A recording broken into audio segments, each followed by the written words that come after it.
Hi friends, இந்த வீடியோல நம்ம என்ன பார்க்க போறோம்னா மைக்ரோசாஃப்ட் எக்ஸல்ல ஸ்பார்க்லைன் அப்படின்ற ஆப்ஷன் பத்தி பார்க்க போறோம்.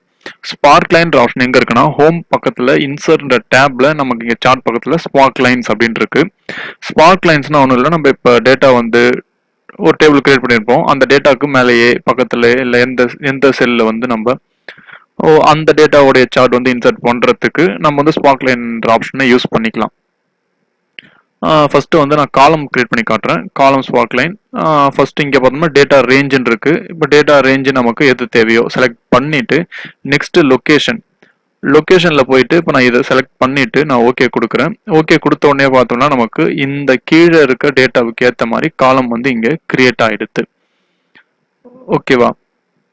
இப்போ இங்க பார்த்தோம்னா எடிட் டேட்டா எதுக்குன்னா நம்ம டேட்டாஸ் ஏதாவது ஆட் பண்ணோம்னா ஆட் பண்ணும்போது இங்க சார்ட்ல வந்து சேஞ்சஸ் வைக்கிறதுக்கு தான் எடிட் டேட்டான்ற ஆப்ஷன் யூஸ் பண்ணலாம். பக்கத்துல பார்த்தோம்னா லைன் காலம் வின் ஆர் லாஸ்ன்ட்டு ஸ்டைல் இருக்கு. இங்க வந்து ஹை பாயிண்ட் லோ பாயிண்ட். இப்போ ஹை பாயிண்ட் வந்து கொடுத்தோம்னா ஹை பாயிண்ட் எதுவோ அது மட்டும் நமக்கு தனி கலர்ல காட்டுது. கலர் நம்ம மாத்தனா கூட இங்க போயிட்டு ஹை பாயிண்டோட கலரை நம்ம மாத்திக்க முடியும்.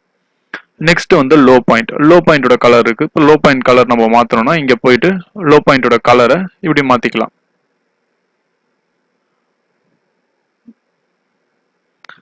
ஓகேவா? நெகட்டிவ் பாயிண்டோடைய கலர் வேணும். இப்போ நெகட்டிவ் பாயிண்ட் கிளிக் பண்ணுறேன். நெகட்டிவ் பாயிண்ட் இல்லை. இப்போ நான் வந்து இதை மாத்துறேன். இதை வந்து நான் ஒரு -42 கொடுக்குறேன். பார்த்தோம்னா இங்கே வந்து நமக்கு நெகட்டிவ் பாயிண்ட் வந்துடுது. அந்த கலர் வந்து நமக்கு இங்கே வந்துடுது. ஓகேவா? நமக்கு எது வேணுமோ நம்ம வந்து அதை போல வச்சுக்கலாம். இப்போ நம்ம எடுத்து விட்டுட்டோம்னா அந்த கலர்லாம் வந்து போயிடும், ஒரே கலர்ல இருக்கும். இங்க வந்து ஃபர்ஸ்ட் பாயிண்ட் லாஸ்ட் பாயிண்ட் எது வேணுமோ நம்ம வந்து மார்க் பண்ணிக்கலாம். இந்த இடத்துல பார்த்தோம்னா ஸ்டைல்ஸ் இருக்கு. நமக்கு ஏற்ற ஸ்டைல்ல வந்து நம்ம கிரியேட் பண்ணிக்கலாம். ஓகேவா? நெக்ஸ்ட் பார்த்தோம்னா இப்போ நம்ம இந்த டேபிள் கிரியேட் பண்ணியாச்சு. இந்த பக்கத்து டேபிளுக்கும் அதே மாதிரி இந்த காலம் ஸ்பார்க்லைன் கிரியேட் பண்ணோம்னா ஒண்ணுமே இல்லை, ஜஸ்ட் இதை அப்படியே ஃபில் பண்ணி விட்டோம்னா ஆட்டோ ஃபில் மாதிரி நமக்கு அது கிரியேட் ஆயிடும். இப்போ வந்து நம்ம இதுல ஏதாவது கீழே வந்து டேட்டாஸ் எதாவது ஆட் பண்றோம் அப்படின்னா இப்போ பாருங்க, நான் வந்து இங்க வந்து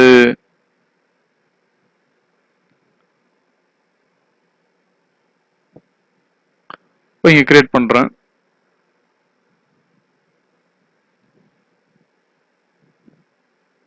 இப்போ இங்க கிரியேட் பண்ணியிருக்கேன். இப்போ இதை வந்து இங்க மேல அப்டேட் பண்ணணும் அப்படின்னா இந்த செலக்ட் பண்ணிட்டு டிசைன் டேப்ல எடிட் டேட்டா போறோம். எடிட் குரூப் லொகேஷன் அண்ட் இங்க போறோம்.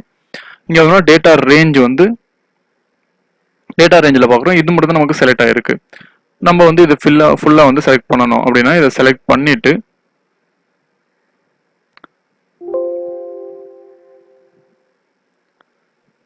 டேட்டா ரேஞ்சு போறோம். இது வந்து ஃபுல்லா இப்படி செலக்ட் பண்ணிடு. லொகேஷன் அதுதான் இருக்கு. இப்போ நம்ம ஓகே கொடுத்தோம்னா நமக்கு வந்து சேஞ்சஸ் இங்க வந்து வரும். ஓகேவா? இதான் வந்து எடிட் டேட்டாவுடைய யூஸ். நெக்ஸ்ட் பார்த்தோம்னா இங்க ஸ்டைல்லே வந்து ஸ்பார்க்லைன் கலர் இருக்கு. இப்போ நம்ம கலர் மாத்தோம்னா கூட இங்க போயிட்டு நம்ம சேஞ்ச் பண்ணிக்கலாம். இப்போ வந்து இது நமக்கு தேவையில்லை, இதை நம்ம டெலீட் பண்ணோம்னா நார்மலா டெலீட் பண்ணா இது வந்து டெலீட் ஆகாது. கிளியர்ல போயிட்டு கிளியர் செலக்டர் ஸ்பார்க்லைன் கொடுத்தோம்னா நமக்கு டெலீட் ஆயிடும். ஓகேவா? Thank you friends.